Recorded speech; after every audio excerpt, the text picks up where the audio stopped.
नमस्ते, मैं doctor Zubair Khan, assistant professor geography, government college Bundi. आपका स्वागत करता हूं बीए पार्ट प्रथम वर्ष भूगोल की कक्षा में। इस कक्षा में हम भूगोल के द्वितीय प्रश्न पत्र पर्यावरण भूगोल का अध्ययन करते हैं। ज्वालामुखी उद्गार से निकलने वाले विभिन्न पदार्थों में जलवाष्प भी होती है। यह जलवाष्प जब वायुमंडल में फैलकर ठंडी होती है तो सघन बादलों का रूप धारण कर लेती है।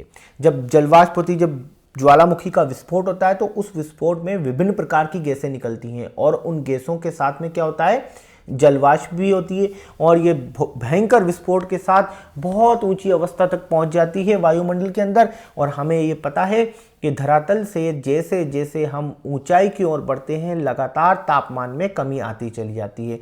और इस लगातार तापमान में कमी आने के कारण ये जलवाष्प ऊपर फैलकर धीरे धीरे ठंडी होने लग जाती है। जब ये ठंडी होती है तो सघन बादलों का रूप धारण कर लेती है।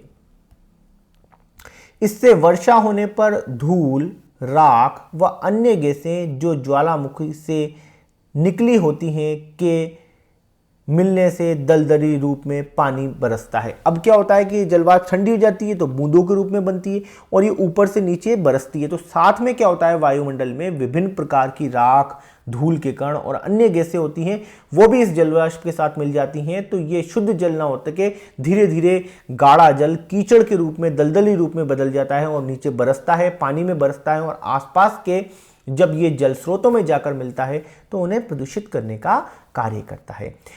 इससे ज्वालामुखी दलदल प्रवाह कहते हैं, जो वनस्पति व जीवों के लिए हानिकारक होता है। इससे क्या होता है, आसपास जहां ज्वालामुखी फटता है तो इस तरह का जल जब बरसता है वहां पे आसपास दलदल का रूप ले लेता है और वो एक स्थान से दूसरे स्थान पर आगे खिसकता है। इसे हम ज्वालामुखी दलदल प्रवाह कहते हैं, जो कि आसपास के क्षेत्र की वनस्पतियों और विभिन्न जीवों के लिए अत्यधिक हानिकारक होता है।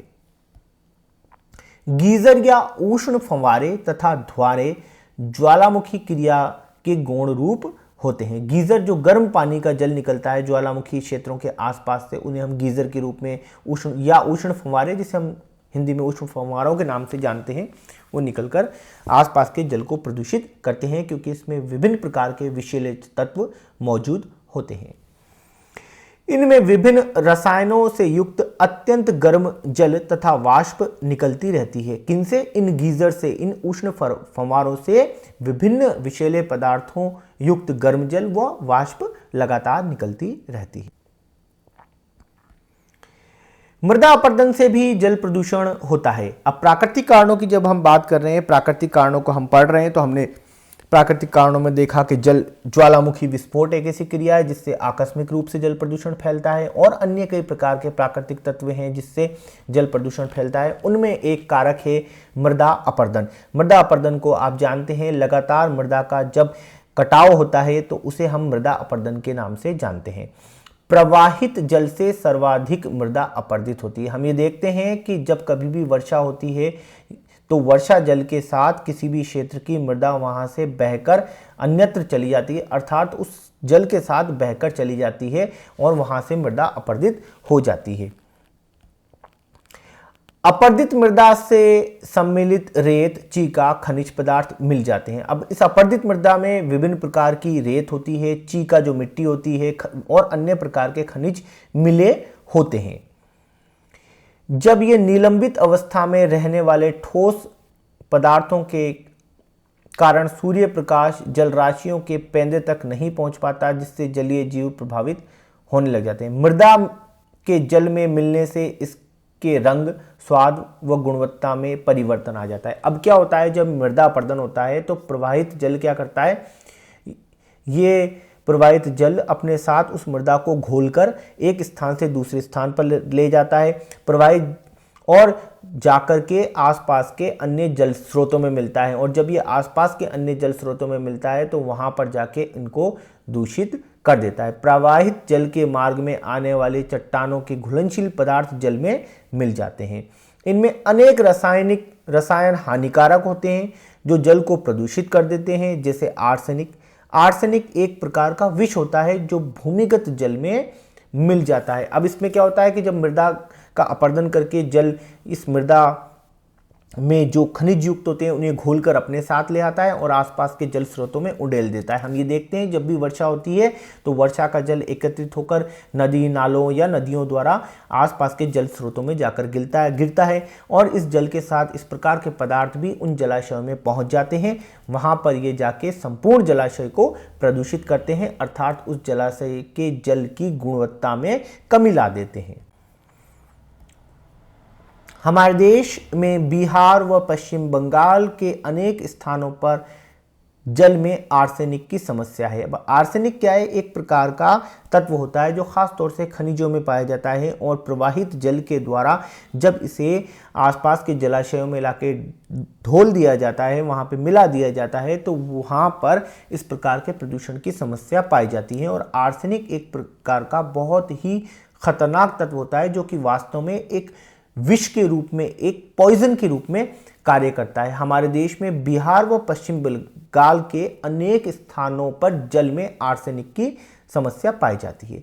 बांग्लादेश के 64 में से 59 जिलों में आर्सेनिक की समस्या पाई जाती है। बांग्लादेश हमारे पश्चिम बंगाल के पास का ही एक देश है जो कि आज़ादी के बाद हमसे ही अलग होकर, भारत से अलग होकर बना था। वहाँ पर भी इस प्रकार की समस्या देखी गई है। उसके 64 में से 59 जिलों के जल के अंदर आर्सेनिक की समस्या पाई जाती है। इसी प्रकार प्राकृतिक रूप से फ्लोराइड की मात्रा अधिक पाए जाने पर भी समस्या उत्पन्न हो जाती है। अब जल में हम देखते हैं फ्लोराइड एक तत्व ऐसा है जिसकी मात्रा अधिक होने से भी विभिन्न प्रकार की समस्याएं पैदा होती हैं। मृत पादप तथा जंतु भी जल को प्रदूषित करते हैं। कई बार हम ये देखते हैं मृत पादप जब पत्तियां झड़ जाती हैं या पेड़ पत्ते टूट के गिर जाते हैं जल में, वो धीरे धीरे सड़ने गलने लगते हैं, उससे भी जल प्रदूषित होता है। कई बार हम देखते हैं विभिन्न जीव जंतुओं के मृत शरीर कई बार जल में पड़े होते हैं, वो सड़ते गलते हैं जिससे उनका बाद में अपक्षय हो जाता है। अपक्षय नहीं, वो टूट फूट जाते हैं, उनका वियोजन हो जाता है और वो जिस जल में पड़े होते हैं उस जल को प्रदूषित करने का कार्य करते हैं। अत्यधिक मात्रा में होने पर जलीय वनस्पति भी जल प्रदूषण का कारण बनने लगती है। जब मात्रा अधिक हो जाती है जल युक्त वनस्पति की, वो धीरे धीरे वो जल प्रदूषण का कारण बनने लगती है।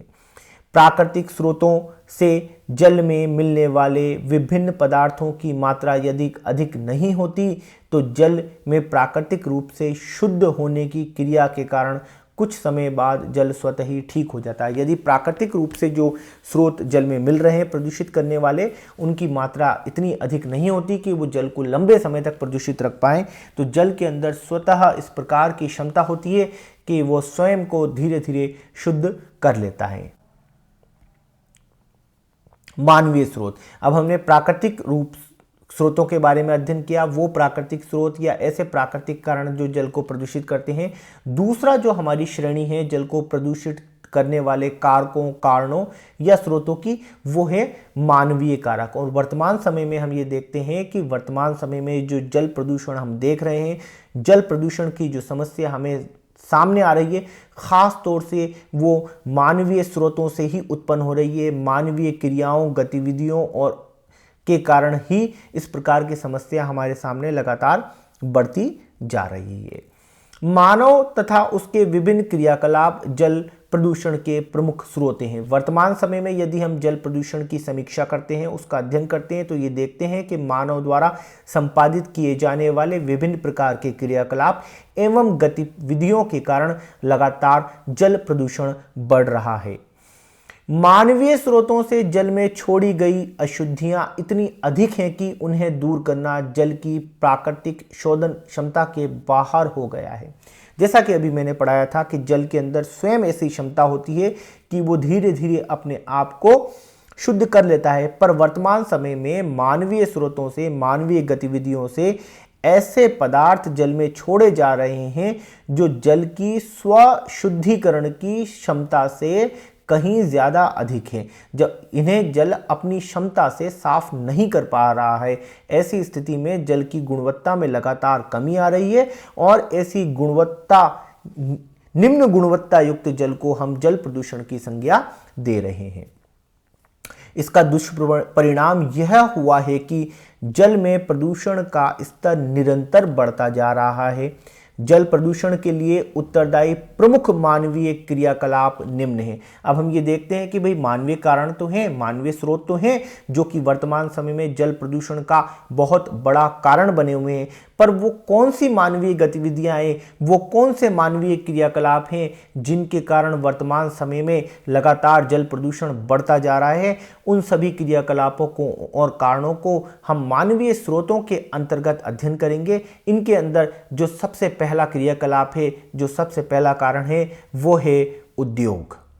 अब उद्योग से तात्पर्य है यहाँ विभिन्न प्रकार की औद्योगिक गतिविधियों से, अर्थात उद्योगों के अंदर जो क्रियाकलाप संचालित किए जाते हैं, जो गतिविधियां संपादित की जाती हैं, उनके सह उत्पाद अर्थात बाई प्रोडक्ट्स क्या बनते हैं जो जल में मिलकर उसे प्रदूषित करते हैं, इसका हम अध्ययन करेंगे। उद्योगों के अंदर देखते हैं, विभिन्न उद्योग जल प्रदूषण के प्रमुख स्रोत हैं।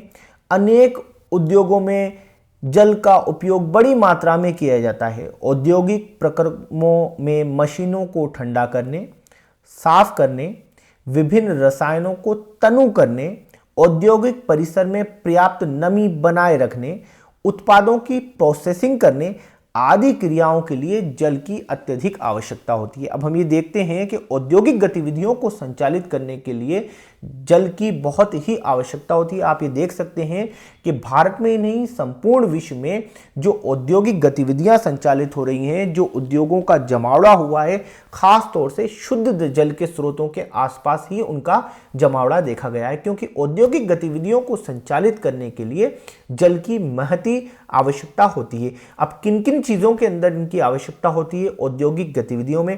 पहला तो है उद्योगों में मशीनों को ठंडा रखने के लिए शीतलक के रूप में जल की आवश्यकता होती है, उनको साफ करने के लिए जल की आवश्यकता होती है, विभिन्न प्रकार के रसायनों को तनु करने अर्थात उनको डाइल्यूट करने, क्योंकि वो पूर्ण रूप से कंसंट्रेटेड होते हैं, डायरेक्ट उनकी को उपयोग नहीं किया जाता, अतः उन्हें थोड़ा कम करने के लिए, उनकी तेजी को कम करने के लिए हम जल में मिला के उसका उपयोग करते हैं। औद्योगिक परिसर में पर्याप्त नमी बनाए रखने के लिए जल की आवश्यकता होती है। तो विभिन्न प्रकार की औद्योगिक गतिविधियों को संचालित करने के लिए जल की आवश्यकता होती ही होती है। अगला है, औद्योगिक प्रक्रमों में प्रयुक्त जल अंततः औद्योगिक बहिर्स्राव के रूप में निकलता है। इस जल में अनेक घातक रासायनिक पदार्थ मिल जाते हैं। अब विभिन्न प्रकार की औद्योगिक गतिविधियों के अंदर, औद्योगिक क्रियाकलापों के अंदर जल का उपयोग कर लिया गया, जल को यूज कर लिया गया, उनका काम निकल गया।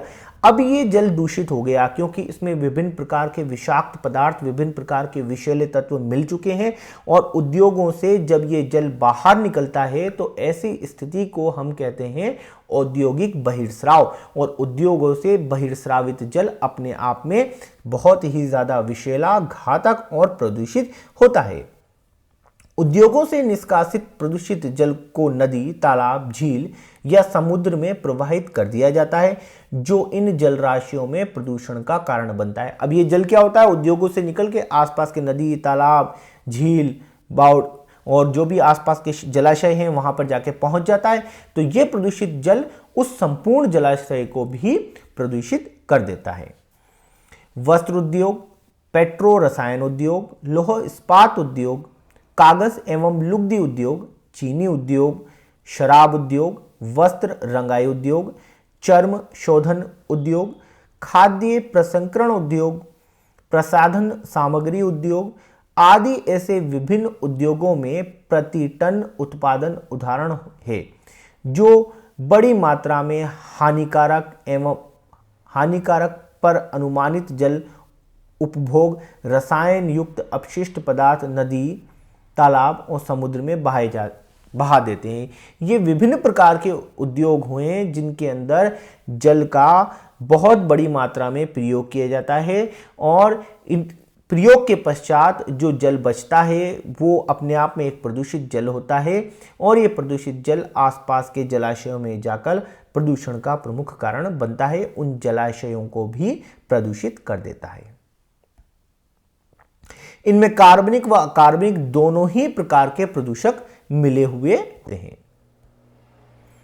कार्बनिक पदार्थ पदार्थों का धीरे धीरे जैविक अपघटन हो जाता है। कार्बनिक पदार्थ विभिन्न प्रकार के पदार्थ जो जैविक क्रियाओं से संबंधित होते हैं उन्हें कार्बनिक पदार्थों के रूप में जानते हैं, जैसे पेड़ पौधों से संबंधित पदार्थ, जीवों के शरीर से संबंधित पदार्थ। पर कार्बनिक पदार्थों का क्या होता है, धीरे धीरे अपघटक द्वारा, जैसा कि आप पढ़ चुके हैं पहले के अध्यायों में पारिस्थितिकी तंत्र में हमने ये पढ़ा है कि पारिस्थितिकी तंत्र की प्रत्येक अवस्था में जब कभी भी कार्बनिक पदार्थ मृत हो जाते हैं, चाहे वो उत्पादक हो चाहे उपभोक्ता हो, उनकी मृत होने के पश्चात विभिन्न प्रकार के अपघटक और वियोजक जीव वहाँ मौजूद होते हैं, उनके द्वारा उनका धीरे धीरे अपघटन और वियोजन हो जाता है।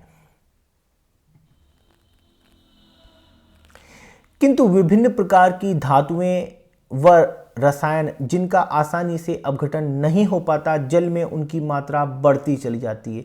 अब क्या होता है, दूसरी स्थिति में विभिन्न प्रकार के रासायनिक प्रदूषक या विभिन्न प्रकार के अकार्बनिक या धात्विक प्रदूषक होते हैं जो कि जल में पहुंच जाते हैं और आसानी से उनका अपघटन और वियोजन नहीं हो पाता और धीरे धीरे जल में उनकी मात्रा बढ़ती चली जाती है। एक अनुमान के अनुसार नगरों में जल का 85% उद्योगों द्वारा उपभोग में लाया जाता है। एक अनुमान के अनुसार जो नगरों में जो जल होता है उसका लगभग 85% भाग उद्योगों द्वारा उपभोग में लाया जाता है। औद्योगिक बहिर्स्राव से नदियों, झीलों एवं समुद्रों का जल प्रदूषित होता जा रहा है। वर्तमान समय में ऐसा देखा गया है कि उद्योगों से बहिर्स्रावित रूप से जो जल निकलता है उससे नदियां, झीलें और समुद्र का जल प्रदूषित होता जा रहा है। नदी तटों पर स्थित औद्योगिक नगर औद्योगिक अपशिष्ट युक्त हानिकारक जल नदियों में बहाकर उन्हें प्रदूषित करते हैं। अब जो नदी तटों पर स्थित औद्योगिक नगर होते हैं वो अपने औद्योगिक जो बहिर्स्राव होते हैं उनके अंदर इस प्रकार के प्रदूषित जल को बहिर्स्रावित रूप में बाहर निकालते हैं और बहिर्स्रावित रूप से निकलने वाला ये जल आसपास के नदी, नालों, तालाबों, झीलों और अंततः समुद्र तक पहुंच जाता है और वहां के जल के प्रदूषण का कारण बनता है। भारत की अधिकांश बड़ी नदियां प्रदूषण की चपेट में आ चुकी हैं। आज हम देखते हैं भारत की अधिकांश बड़ी नदियां हैं उनमें प्रदूषण का स्तर बहुत ज़्यादा बढ़ चुका है। इस अध्याय के असाइनमेंट के रूप में आपको जल प्रदूषण के प्राकृतिक कारण व स्रोतों के बारे में जानकारी देनी है। आपको ये बताना है कि जल प्रदूषण के प्राकृतिक कारक कौन कौन से हैं या कारण कौन कौन से हैं जिसके कारण जल प्राकृतिक रूप से प्रदूषित होता है। इस प्रश्न का उत्तर आपको अधिकतम 150 से 200 शब्दों के मध्य देना है। ये एक लघुतरात्मक प्रकार का प्रश्न है। धन्यवाद, आपने ये वीडियो अंत तक देखा। जल्दी ही नए अध्याय के नए वीडियो के साथ हम फिर मिलेंगे।